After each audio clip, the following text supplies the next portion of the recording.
microphone go? All right. Hey, let's thank. There you go. Let's thank. Ta-da.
Hey, let's thank. There you go.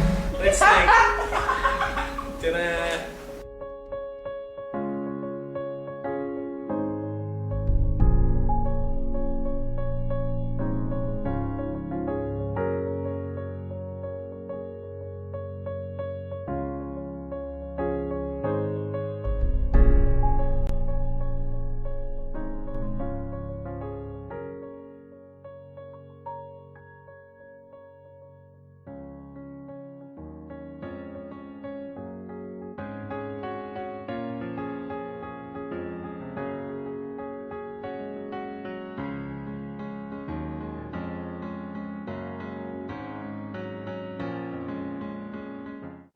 I think we're live. Hope we are. Good evening, everyone. How are you? Thank you for logging in tonight for Voices from Wayside, and we really appreciate that you're all coming. We've got a beautiful evening where we're going to talk with some of our beloved volunteers, but let us start by starting the way we always begin, which is by acknowledging that we are broadcasting, I am broadcasting to you from the lands of the Gadigal people of the Eora Nation, and we pay respects to their elders past and present, and we really hope that this conversation tonight will be held in a spirit of respect and honesty and openness, and that we can live lives in a way that honour our original inhabitants of this land and pay respects to them. So thank you for logging in tonight for another Thursday night. We're still here. I think this is about our fourth or fifth evening together, and tonight we have a beautiful opportunity to hear from Wayside's most valuable people, which are some of our volunteers. So tonight we have Martin and Felicity, who we call Floss, and also Michael. So I won't introduce myself. You know me, I'm John Owen. I'm the pastor and the CEO of Wayside, but I will begin in top to down order as they appear on my screen and ask them to introduce themselves and also tell us a bit about where they volunteer. So starting with Martin. Good evening. Yes, I'm Martin. I've been with Wayside probably about 2.5 years. It's a bit difficult, actually, because we've had these interruptions, obviously, from this accursed virus that's going around. But I started off at King's Cross at the CSC, Community Services. That's really quite an interesting. And then there was an opening in the cafe. So I went to the cafe and basically been there ever since. Both of the areas are really interesting. The one that I probably enjoy more than the other is the cafe, because you get the actual opportunity to react with our visitors and with the opportunity to sit down and talk to them, and communication and connecting with them is really the most important thing that I see. So that's just a little bit about me, yes. Thank you, Martin. We're going to hear more about you in a moment, and I'm just going to throw, we sure will. I'm just going to throw in a moment to Floss, but I'll also remind you, for those of you logging in from home, please send through your questions as they strike you, and Emily will send them through, and hopefully we'll get a chance to ask them online tonight. And as you send through your question, please send us through your name as well, so that we can ask the question and know who's asking the question. So now, Floss, how are you? Hi. So I have been at Wayside about 9 years, I think. And I started at, the youth centre, which they don't, I think, have anymore. And I was there as well as with the Indigenous community upstairs and CSC. So I went between the three areas. And I did that for maybe 6 months or so. And then eventually I found myself on the CSC desk more than the other two, purely, I suppose, because there was a busyness, and there was, like Martin said, I found a connection. I could make connections regularly, and I like being busy. I'm a person who likes to be always on the go, and they definitely keep you busy on the front desk. So that's how I ended up basically being a CSC front desk worker. Excellent. Now, you and I and Martin and Michael, we all know what the CSC is. What is the CSC, Floss? Well, the Community Services Centre. So it basically is where visitors, anybody who wants to come to Wayside for any reason, will come there to the desk as the first port of call. And then whoever's on the front desk, which is usually, used to be 3 volunteers. I don't know if it's gone down to 2 now, but would then, help whoever it was and whatever their requirements were, whether it be for visitors, maybe phone calls or showers or clothes or information via the internet, or if it was people who wanted to see John, then we would call up and get John, and then he'd come down and see people who needed to see him or other staff members. So basically you're the face initially for anyone who comes in from the public to anyone in the centre. So yeah, wonderful. So when someone is often working through our doors on the first day that they've ever entered Wayside, usually on one of the worst days of their lives, our volunteers are often the first faces that they would come into contact with, those big, beautiful, smiling faces, which leads us to Michael. Michael, welcome. Thanks for the intro. It was quite lovely. I guess I'm one of those faces, John. So, my name's Michael. I'm a volunteer at Wayside in Bondi. I'm new. I've been with Wayside a little under 6 months, I guess I'm on the CSC. I call myself the receptionist there on a Wednesday morning. Yeah. Doing what you just spoke to, greeting visitors as they arrive and helping out as I can help out. Excellent, wonderful. So I often grade the jobs in Wayside by their level of importance being also in accordance with if it were to stop, how long would it take Wayside to stop? So I often say that our cleaners are the number one important people, and I'm probably the least important person. If I turned up, Wayside would still roll. But our volunteers certainly would be just one rung up from our cleaners. We just couldn't work without you. So, Martin, talk to us about volunteering. Actually, where did we first meet? That's a funny story. And how did you end up volunteering with Wayside? Oh, okay. Going back a long time ago, Ted Knopf's actually married me. Congratulations. But that really has nothing actually to do with why I'm at Wayside today. I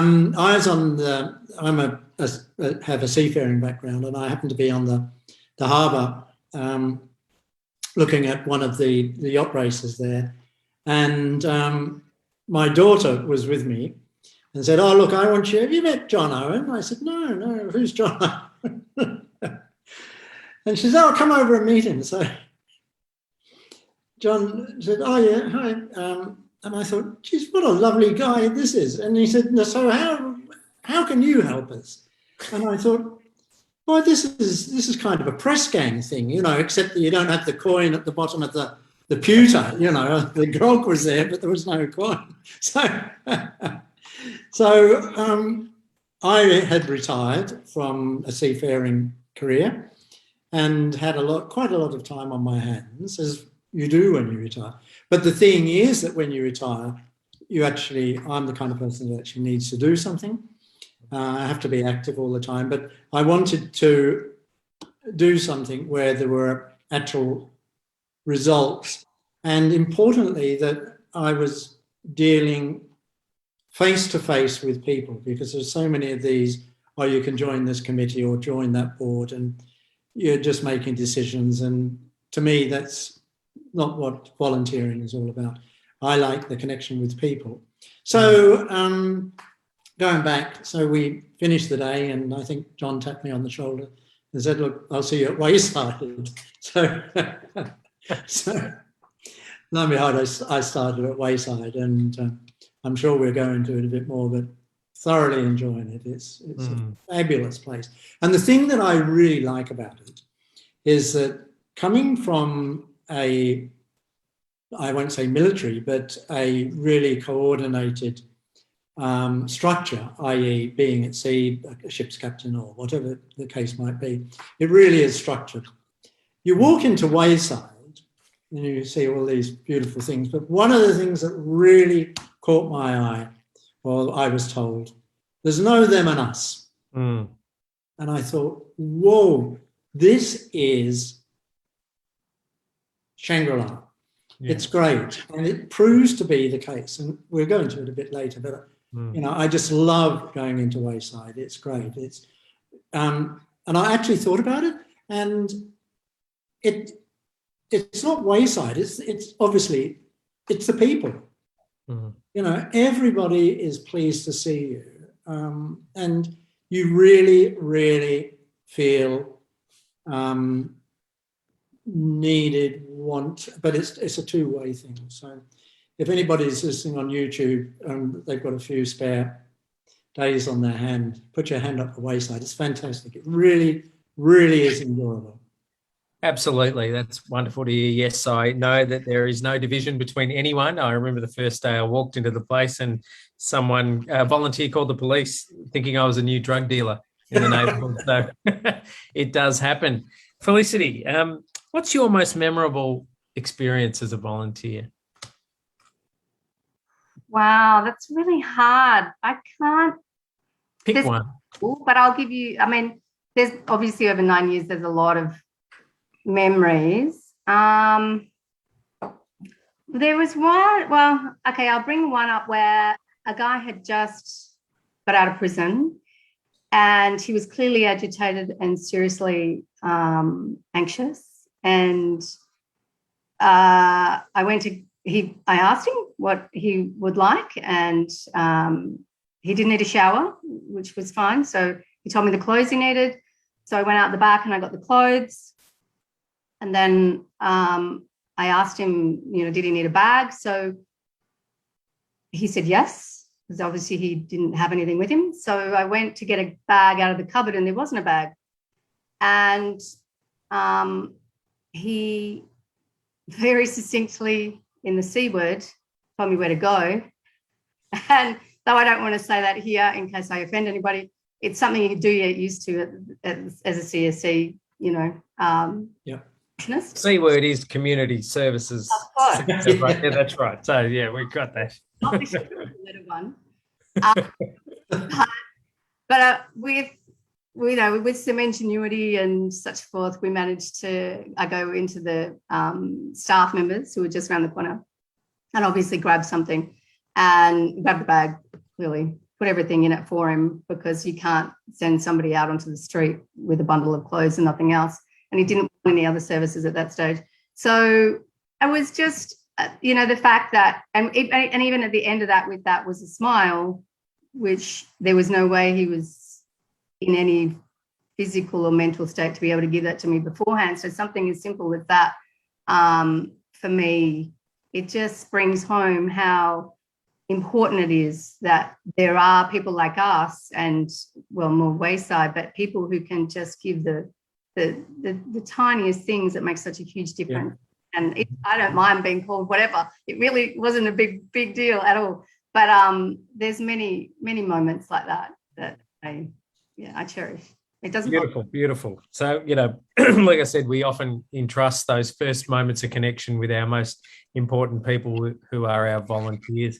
Like the Navy, like prison, they're very regimented places where there are rules and structures. And when someone walks into Wayside and they experience that moment of kindness and care that goes just a little bit beyond, that can often go a long way towards beginning the journey of healing for a hurting heart. So thanks, Floss.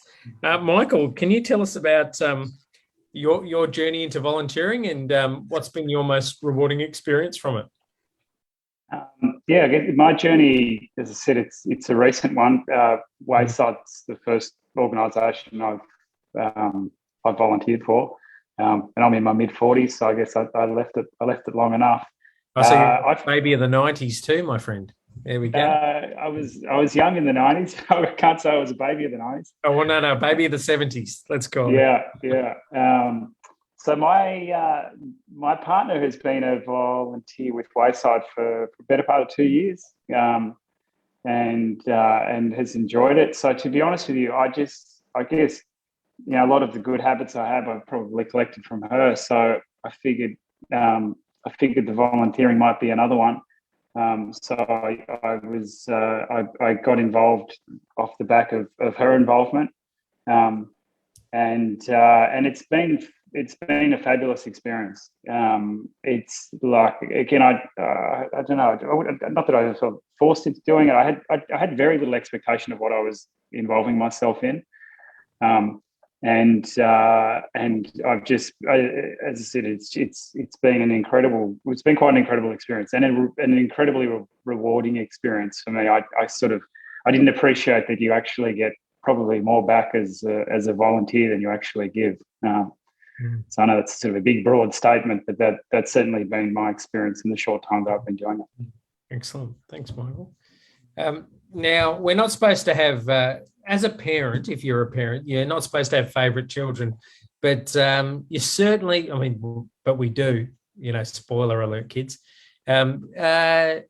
But we're certainly allowed to have favourite people who we interact with. Floss, have you got a favourite? You can name them, or you don't have to name them, and then tell us about what makes them so precious to you. I do have a couple. I can't single one out. I have a couple. So I've got Dickhead Dave, who knows me well. Anybody who knows, anyway, I won't give away anything, but he absolutely I adore. And every time he comes in, this beautiful big human, who does have a history with Wayside, actually, and knows, I think, Graham very well. I just get the best bear hugs. And he's extremely intelligent. He's incredibly articulate, a little bit volatile, but in no way less charming than anyone I've ever met. And he's definitely one. And the other one that comes to mind is this Indigenous elder who unfortunately is no longer with us, but had a dog named Gypsy. And he looked after me one day when I had a significant toothache, which I'd never had before. And he was a regular for a long time. But he looked after me like nobody else there was able to at a time when I know he already had other things that he was dealing with. And he took me to a chemist and bought this clove oil to put on my mouth because he knew that was going to help. And later that day, little did he know, I ended up in emergency surgery having that tooth out. So, there's a couple and, there's others, but, they're just some. Yeah. So often those moments where we realise the power of being in a community is when we realise that we're not only caring for others, but others who we are caring for us as well. I often remember that elder who you were speaking about, and I was called in by his daughter to deliver the last rites as he was dying in his hospital bed. And as I was about to commence, she said, "Oh, don't start while I'm in the room," because she assumed by the time I finished delivering these last rites, he would be gone. So I don't think you know what power I have, but I don't have what you assume, and I don't know what you think is going to happen in this moment too. And I remember as I put my hand on his hand, he looked at me, opened one eye and said, "I'm not ready to go yet, so you don't have to be here." Did he have his hat on? He Yeah. put his hat on. It was just there beside his bed. That was a beautiful moment. It was a lovely moment. So, Michael, you've started volunteering through COVID. So, how has COVID really impacted what people are going through at the moment? I guess from what I've seen, at Bondi, it's materially different. It's this Bondi seems to have a very regular group of visitors, so it's the same faces that are there each week. They're still there, but they're coming in, and it's a bit more measured in terms of the numbers of people and what they're able to access within the centre. So I guess it's probably, I don't know, it's like a watered down version of the centre, which I guess is good. It's continuing to exist, but it's probably missing a bit of the hum, or it definitely is missing a bit of the hum that it has when it's usual and there's people milling around and engaging with people more normally. And there's some great banter down there. It's a hilarious place a lot of the time. Can you remember anything that kind of springs to mind about some of that banter? And you don't have to filter your words. Yeah, no, we talk about characters. I mean, Bondi, there's a lady named Coralie. I'm sure she'd be familiar to you, John. Anyway, I saw an email the other day. Apparently, Coralie's about to turn 99 next month. So I take it there's no state secrets in any of this. But she's the boss, right? Like she gets into the reception area and sits on the couch, has a blanket brought over to her, which is in a bag behind the counter with her name on it. Has the toast brought to her the way she wants the toast. Has the coffee, heater turned on. So the room gets set up for Coralie. So I guess a lot of the banter revolves around her as people come in and out. And she's a tough old bitch. She was nice to me the first week or so I was there, but once she's familiar with you, she'll tread all over you. So she's good. Yeah. Yes. But the other thing with Bondi, which I love to bits, and I've never done before, is every week they put the 9-letter word up on the whiteboard. So it's constantly people coming in and out trying to guess what the 9-letter word is. And again, it's a bit of a source of banter as people are in the room. Wonderful. Look, you've never had a dressing down till Coralie's delivered a dressing down to you, that's for sure. And I would often get a weekly report from Coralie about how I'm running Wayside into the ground. So we love our Coralie. Heaven forbid if you stand between her and the whiteboard. Right, yes, absolutely. We love our Coralie. Hey, I've got a great question from Melissa Collins. I'll ask it. I'll throw it out there. Anyone can answer. What's been the most surprising thing for you about volunteering at Wayside? For me, it's very much a two-way thing. It's what I hope that I give to Wayside and what you get out of it. One of the things that I always think when I leave Wayside is, wow, that was really good. It was great. And you feel high actually leaving Wayside. And it's, I don't know, it's just this euphoria that it doesn't come from you, John, obviously, but it's triumphs down from the boss. And there's an incredible satisfaction. I always look forward to my volunteering days and just meeting and greeting the visitors. And some of them I've known, for a couple of years, and the way that they have changed, they even ask, "Oh, what's your name?" Martin. Oh, yeah, because I perhaps know theirs. In fact, I do. And over that period of time, I can remember one particular visitor who came in, and I was new there, and I thought, "Whoa, boy, you are rude." Socks and jocks, mate. Oh, good morning to you. How are you? And it's gone from that to, oh, g'day, mate. How you going? And, this exchange. And I think that you're right. We all play an important role, but so do the visitors because they make us feel good. And, that's one of the challenges. And you've got no idea what they've gone through. Occasionally they will tell you. And only last week or the week before last, there was one visitor and he said, almost his first thing was, I've just come out of jail.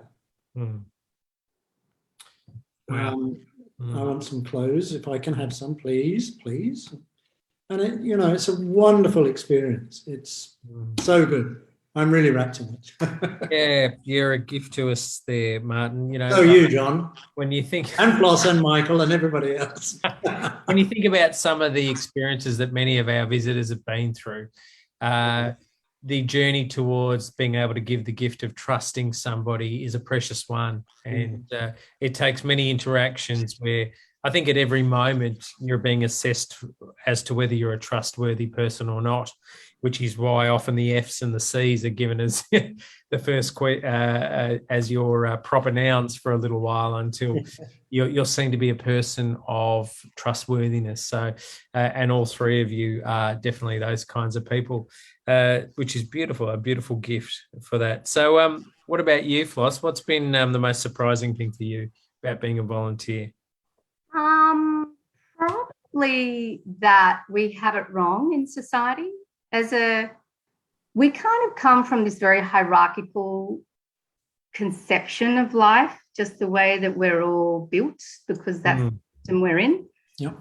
I think that being at Wayside, when it's a horizontal experience, and you don't generally get that anywhere else in society. So where you can be equal with the visitors and equal with the staff, and you're all on this playing field where, in my experience anyway, I have learned incredible resilience and compassion and care, a level of care from the visitors toward each other that I've witnessed, but also toward me, that I actually don't get a lot of the time in the suburb I live or in sometimes the family I live in. So my experience of humanity has been rewritten a bit by being in Wayside, I think, and that's why I adore the place. I'm here, and unfortunately I can't be there in Wayside. In COVID, I've only just recently got double vaxxed. So I was sort of out, I was kind of like out, and I'll be there for a period of time. But I really miss the place because I'm in contact still. I get texts from people, and so I sort of an experience with them, but not that same, like Michael was saying, you don't get that full dynamic that we had pre-COVID. But mate, the moment this opens up, I am back in there 100%. And we can't wait for that moment to happen. But I love what you were talking about. One of my favorite philosophers, Soren Kierkegaard, once told a story about some robbers who broke into a jewelry store, and they didn't take anything. They just switched the price tag. So they put the most expensive price tags on the dress rings, and they took the price tags off the dress rings and put it on the most expensive jewelry. And the next few weeks, nobody had any idea about what was really worth what. And I think Wayside really flips the price tags around on what's valuable in society. Yeah. And it's a beautiful gift to us all. Now, Michael, what makes a good volunteer? Give us your MasterChef recipe. I think probably coming in with, and this was, I guess, part of the intro pack, if you like, but coming in with no judgment and I don't know, no aspiration to affect change, just come in to sort of be and to hang out. And particularly if you're on the front desk, probably a bit of chat, because they're all up for a chat. I'd say that's probably a fairly key quality. Maybe less important if you're out the back buttering the toast, but if you're up the front, a bit of chat's probably a good thing to have. Excellent. I'll throw this one out to you. What have you learned about life through volunteering? Heaps. Absolutely it's almost like what is it, in a third age university. There is so actually, I think, as Floss was saying earlier, you kind of have a different perspective about everything, because in our day-to-day lives, we're not face to face with the disadvantaged or the homeless or people that are really having it tough. And I think it's taught me really to, I was going to say, get to their level. You've really got to talk their language at their level and really listen to what they're saying and connect. And it's so important just to connect. And it's taught me a whole load of things. It really has. And I thank you, Wayside, because I feel that I'm a much better person through Wayside. But just going back a moment, one of the experiences that I had was when we came out of COVID this last time, and I forget when that was now, was it September or October last year? I can remember walking out of the tube station into Darlinghurst Road, and there was me with my T-shirt on and yo-yo. And I thought, and by the way, I kind of hid my T-shirt to a certain extent when I first came. I don't mind admitting it when I first came to Wayside, because I thought, well, this is a bit. But now I just out there with it. Yeah, precisely. So I walked out into Darlinghurst Road, and the first thing that happened, just some, oh, g'day, mate. How are you? And I thought, whoa, this is so good. And really, the whole King's Cross area, really, really benefits from Wayside and things that we all do there. It's great. It's just wonderful. And we thank you for the contributions you make to us every day, to all of us, to all of you, our volunteers. So I'll throw this out generally. What are some stereotypical thoughts that you had before volunteering that have kind of been blown apart, particularly around homelessness and addiction and desperation? I think maybe from, sorry, Michael. I think Felicity, please. No, Felicity's good. She's been around longer. She got more to say here than I do. No. Well, she sure has. I think because there's so much attention in the media and the narrative that you get spun in movies and everywhere, there's this perception that they're delinquent, or that they're in some way, I don't know, lesser a person somehow. And so you come to a position of fear, potentially, as someone who hasn't experienced, if I'm like as a not a social worker or not having, I've got a lot of delinquents in my family, don't get me wrong, so I kind of get that. But I mean in the sense of like the typical, you can imagine the movie image that everybody has, and it's just wrong. Like, I can't tell you the number of people I've met at Wayside as visitors who are absolutely the antithesis of that. They are some of the kindest, most compassionate, intelligent, brilliant people that I don't like comparing really much, but I do.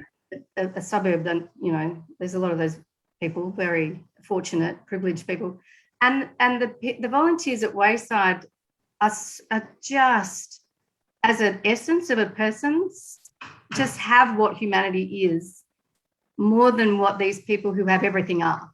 And I think that that's what you learn when you come to volunteer in a place like Wayside. It's just it flips what the world wants you to think of something to what it really is.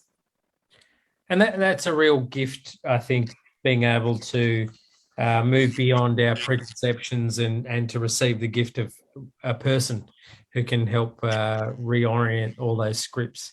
Michael, I saw you were keen to throw in an answer there. Please go away. I couldn't. To be honest, I couldn't speak any better than Felicity and Martin have spoken.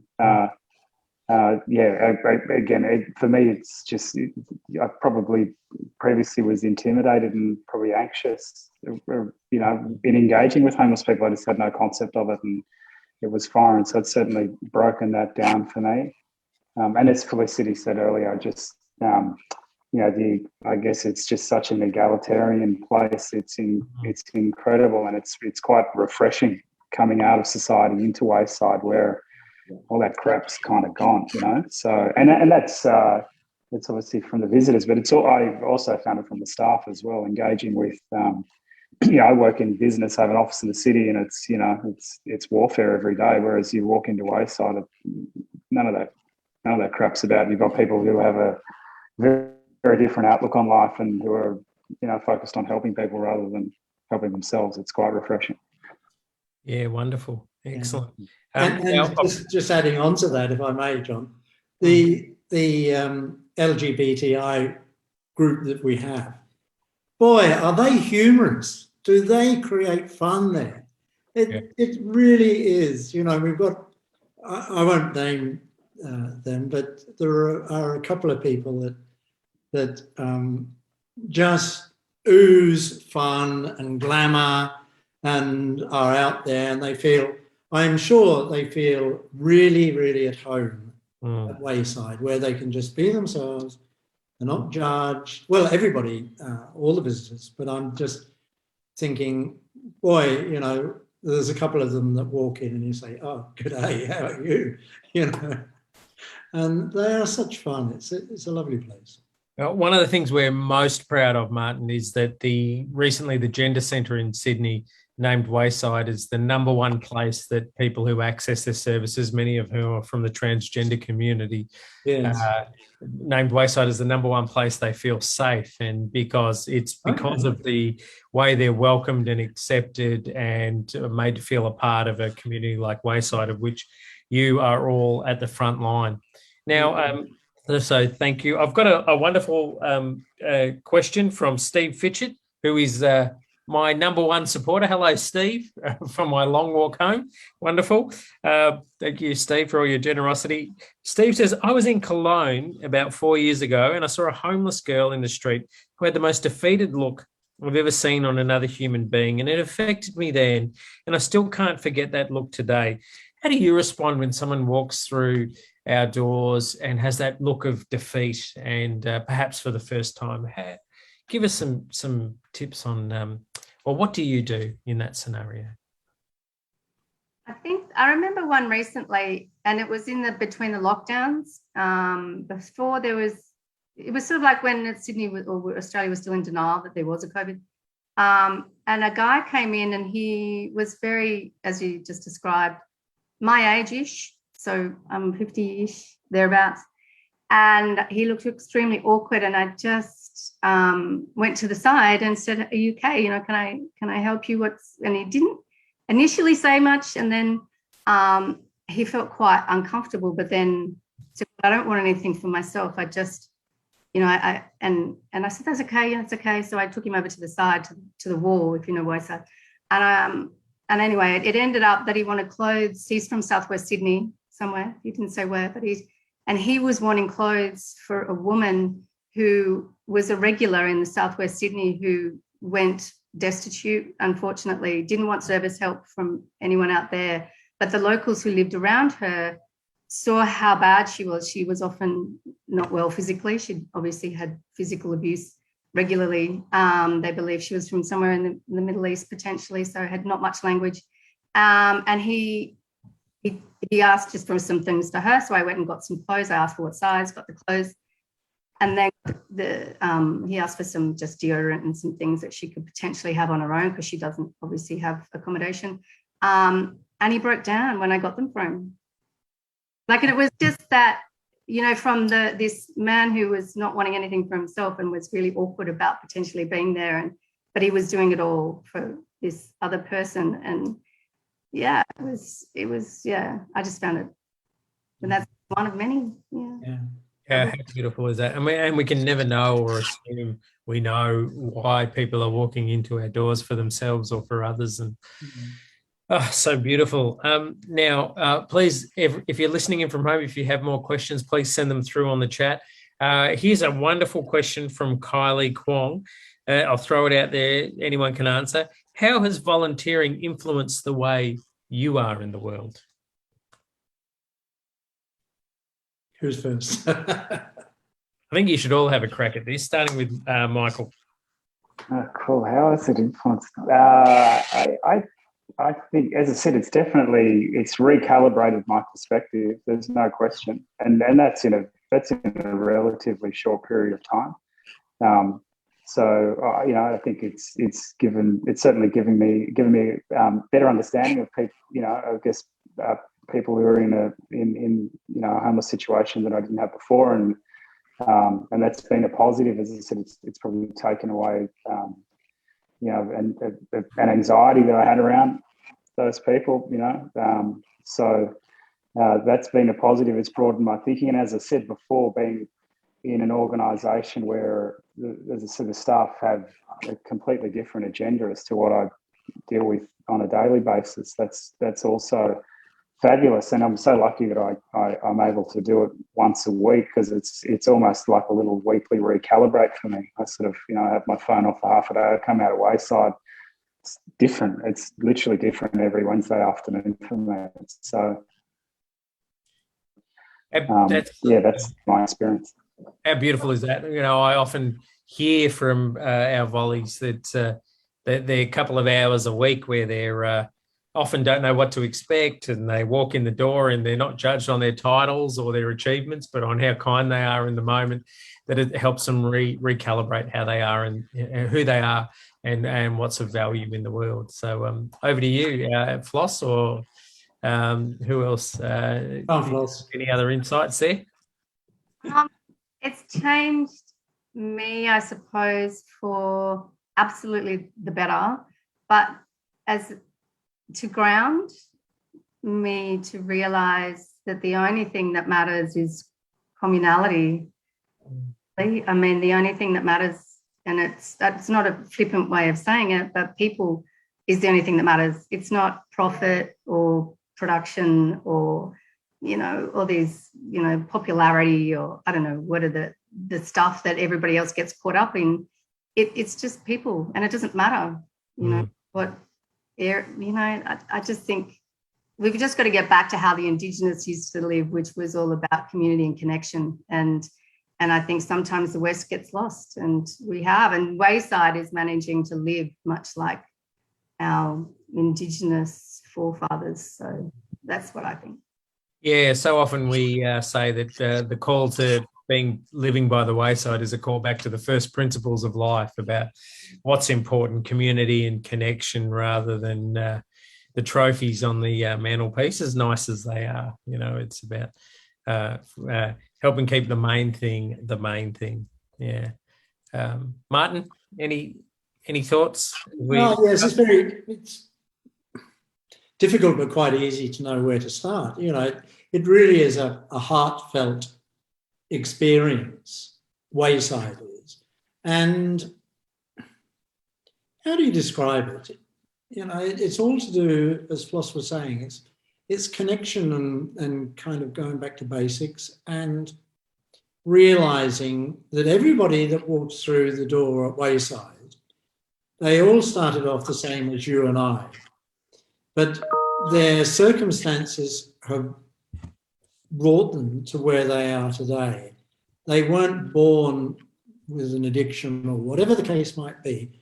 They're all beautiful human beings. And when they walk in through the door, and I can relate to exactly what Floss was saying, where, somebody walks in, and I had it not so long ago, where somebody walked in and, look, I've just come out of jail, and can you help me? And of course we can. Yes, yeah. And much the same as Floss. Just come over here just for a second. Is there anything? Oh, look, I really love a shower, and I need some toiletries. Hold on. We've got a bag here that's got toiletries. Look, there's conditioner and the shampoo and there's this and that. And they come in very reticent and not knowing what to expect. And because we want to be there and because we get a lot of joy out of being there, hopefully we give them, the comfort and the respect and the connection. And, are you coming back again? Oh, yes, I'll be back. Yeah, well, look, we give out meals during this hard time. You do, yeah, and they're top meals as well. But how does it change? How has it changed me? It's just a complete different, no, not a different, but a refined, basic look at us as human beings. And a lot of people don't choose to be in the position that they're in. And when they walk through the wayside door, we're there to help them. And it's just fabulous. Beautiful, beautiful. Now, listen, a beautiful kind of questions have come through, but I want to ask, what superhuman traits do you need to be a volunteer in this kind of place? None. No superhuman traits. Absolutely none. No superhuman traits. All you need is, in my opinion, is an open heart and someone who, as long as you're a feeling person and someone who really want to laugh, because there's a lot of laughter, and someone who just wants to help. It's basically just being a helper. That's it. Beautiful. That's exactly right. Michael, any thoughts on just a bit of whatever Felicity's got. I think she seems to have it in spades. No, actually, I think the greatest the greatest gift you can give the world is to be yourself. And no pretense, no bullshit, as many of our guys would say, is just to be yourself and to be you in all your magnificence and vulnerability is the greatest gift you can give. Now, Kim Prodinger asked a question. I don't know if we'll have a chance to answer it. How are the Wayside and the street community managing lockdown? The news of the Redfern outbreak today is concerning for our most vulnerable. Look, to be honest, I was just on the phone to a good mate, some kid who I'd known. Well, he's a grown man now, but he was in my in a youth club I was helping volunteer at when I was a young fella. He lives in Glebe. He's just spent a month in lockdown, and he works in the block. And he said his heart is breaking because of the outbreaks in some of the housing commission towers there in the Aboriginal community, and it is very concerning. So, our hearts go out, our thoughts and our prayers. We're going to try and work out ways we can respond and care for people through this time, particularly in some of our high-density housing commission. If you look at some of those walk-ups, it just kind of terrifies you the way this Delta strain has really kind of impacted. But I'm really grateful. Thank you tonight for all your wisdom and input. It's been a pleasure, and it's been a joy to hear about how your lives have blessed and gifted those by the wayside, but has also made a contribution into your own life. So good night, everyone. Thank you for logging in. Good night, Martin. Good night, Floss. Good night, Michael. Good night, all. Michael, Floss, John. Thank you. Good night. Love to meet you. All right. And when you're here on Wednesdays, and we'll all see you soon by the wayside. And if you don't know Martin, we'll challenge anyone who walks through our doors to a push-up competition. And I encourage you to do so. I've been secretly training to take him down. Right on. I'll take you 150. Right. Right, we'll get you. Lovely. Good night, everyone. Thanks. See you next week. Brave and I are going to be rabbiting on about something or the other. And also the long walk home is coming up. So please look on, hit into your favourite search engine, Wayside Chapel, the long walk home. That's where we all walk. We sign up to walk 28 kilometres and invite people to sponsor us to do that walk. 28 kilometres is the average person, someone who is sleeping rough, will walk in a week to access love, care, support, and the basic necessities of life. And so we walk in someone else's shoes so they won't have to walk so far, as we help love them and hopefully see them have better tomorrow. So please sign up, Long Walk Home at the Wayside Chapel. Have a look for that and walk or sponsor someone who is walking, and have a good night. Have a safe weekend. Enjoy your picnics if you are eligible in New South Wales too. And We'll see you by the wayside soon. Good night.